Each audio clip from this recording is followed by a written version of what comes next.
Quelle masterclass de Niko Kovac, ça fait plaisir de voir en Ligue 1 un entraîneur qui vient avec un vrai plan de jeu face au Paris Saint-Germain. C'est passé dimanche soir sur Canal, un match mené par Monaco d'une main de maître. PSG a eu la possession à 75% de possession de balle sur ce match, c'est quand même une stat assez énorme.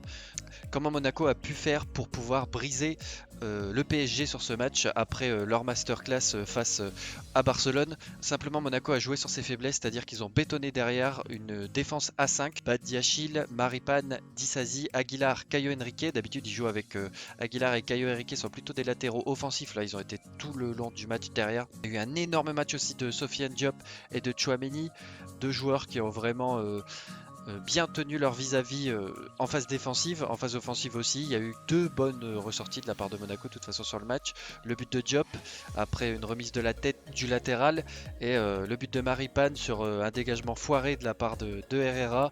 Il est présent, il met le but 2-0. Les buts sont pas forcément exceptionnels, c'est pas forcément ce qu'il y a à retenir.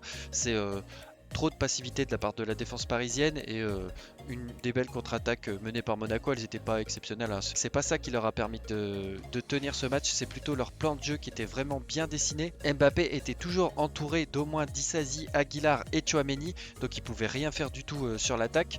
Il a été, je crois qu'il a perdu à peu près 40% de ses ballons, mais bon c'est logique avec 3 joueurs sur le dos, tu peux pas faire grand chose. Il a pas forcément tenté de dribble où c'est entêté, il a essayé de faire des remises sur Icardi, sur Paredes, sur Gay, sur Herrera, mais il n'y arrivait pas avec 3 joueurs autour de lui.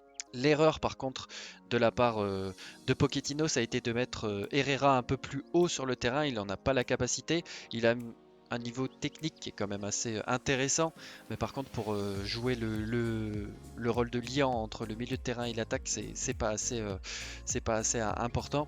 On avait sur le banc Verratti et Rafinha. Rafinha est apparemment hors de forme et Verratti était aussi un petit peu limite pour débuter le match. En deuxième mi-temps, par contre, le PSG a essayé d'avancer un peu plus. Déjà, ils se sont pris le but en reprise de deuxième période. De toute façon, les deux buts sont arrivés assez tôt.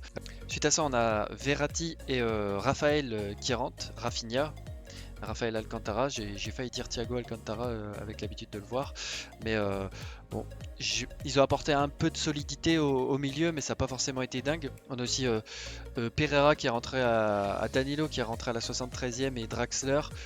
Ça n'a pas apporté grand chose. Monaco avait vraiment a su vraiment dominer son sujet là-dessus. Franchement, quand on connaît la façon de jouer de l'AS Monaco, c'est-à-dire une équipe très portée vers l'avant, pas forcément très solide défensivement, il me semble qu'ils étaient 14e défense de Ligue 1, c'est dire qu'ils se prennent beaucoup de buts. Par contre, là, ils ont vraiment pris tout le monde à contre-courant en jouant le bus, hein, c'était un bus très clairement. Il y avait un petit pressing, mais c'était quand même fortement un bus, mais ça a très bien été mené. Enfin, c'est un peu moins spectaculaire effectivement que Manchester City ou des équipes qui jouent vraiment portées vers l'avant, ce que Monaco faisait dans les autres matchs, mais ça leur a permis de gagner 2-0 dans un match très important pour la lutte au titre et aux 3 premières places. Ça leur permet de revenir à 2 points du Paris Saint-Germain. On va parler peut-être un petit peu plus en détail du Paris Saint-Germain. On a certains joueurs qui ont été vraiment en deçà de leur performance habituelle. On a la charnière centrale Marquinhos Kipembe qui était vraiment pas du tout sereine sur ce match-là. On a eu quelques petites intrusions de la part de Monaco en attaque et à chaque fois on voyait la défense un petit peu perdue, à l'image de Kipembe qui fait une grosse faute et qui se prend un jaune sur le côté. Je crois que c'est sur Chouameni. Il le découpe, hein, ce qu'il fait jamais d'habitude. Il n'est pas autant hors de position. Marquinhos aussi était vraiment assez fébrile. Et sur les ailes, on sait ce que ça donne, hein. Florenzi est un excellent centreur, un remiseur aussi intéressant, mais à côté de ça, défensivement, s'il arrive à rattraper son vis-à-vis avec sa vitesse, ça fonctionne. Mais là, il n'a pas eu grand-chose à faire, hein. Franchement, c'est pas vraiment venu de son côté. Donc Florenzi, on peut rien lui dire spécifiquement. Il n'a pas apporté grand-chose comme toute l'équipe, mais il n'est pas forcément en tort. Kurzawa par contre s'est fait prendre sur le deuxième but. Je crois que c'est même un des milieux de terrain qui lâche le marquage sur Diop. Je sais plus c'est lequel, il me semble que c'est Herrera si je dis pas de bêtises. Herrera a fait vraiment un match moyen, voire même plutôt mauvais. Je pense que c'est peut-être le moins bon joueur sur ce match-là du côté parisien. Mais mis à part ça, franchement l'équipe parisienne était médiocre dans l'ensemble, grâce en partie au gros match de Monaco qui a vraiment réussi à couper toutes les lignes de transition. On savait très bien que sans Verratti, sans Neymar, sans Rafinha, mais Rafinha on peut pas encore trop le compter parce qu'il revient à peine de sa blessure et de sa Covid. Mais sans Neymar, sans Verratti, c'est un peu plus compliqué pour le PSG de faire le jeu. On a bien vu ça, normalement c'est Mbappé qui prend le jeu à son compte, et là ils ont carrément bloqué Mbappé, donc il n'y avait plus grand chose à faire, on n'avait pas de milieu créatif. Icardi il va pas pouvoir prendre le jeu à son compte, il n'en a pas la capacité, et Keane non plus, Keane peut faire quelques belles accélérations sur son côté, ou quand il est en pointe il peut faire quelques bonnes remises, mais c'est pas un Neymar, hein, c'est pas un Neymar, c'est pas un Verratti, c'est un très bon joueur, mais il est pas dans ce rôle-là. Et les milieux de terrain, on a Paredes qui est beaucoup trop lent pour pouvoir porter le jeu plus haut.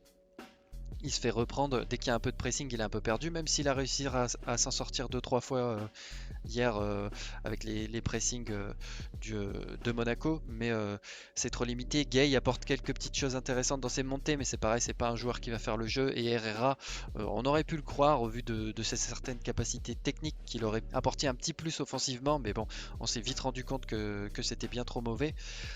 Et bah voilà, Monaco s'impose 2-0 dans ce match très important. Ils reviennent à hauteur de jeu. Ils peuvent très clairement, à partir de maintenant, se positionner pour le titre, à voir ce que Lille va faire lors de la prochaine journée. Prochaine journée dans laquelle ils seront opposés à Strasbourg. Donc c'est un match qu'ils devraient normalement gagner parce que Lille arrive bien à s'en sortir face aux équipes de milieu, voire de bas de tableau.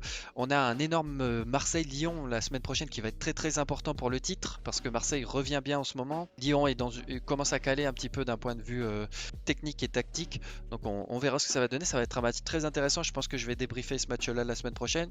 Dijon reçoit le Paris Saint-Germain, donc normalement Paris devrait gagner, même si face aux équipes qui jouent fortement regroupées derrière, le PSG galère. On va voir par rapport à la composition. J'espère que Pochettino va plus remettre Herrera en milieu offensif. C'est un milieu relayeur offensif. C'est pas vraiment son poste. Et Monaco se déplace à Brest aussi derrière. Normalement, ça devrait assez largement passer face à Monaco, même s'ils ont tendance à galérer ces derniers temps face aux petites équipes. Ça reste à voir. Il peut y avoir une surprise de ce côté-là.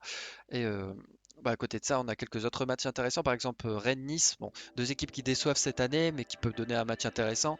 Nice qui est extrêmement déçu face à Marseille et qui s'est pris une rouste cette semaine. Faudra attendre la saison prochaine pour les supporters niçois parce que c'est trop moyen.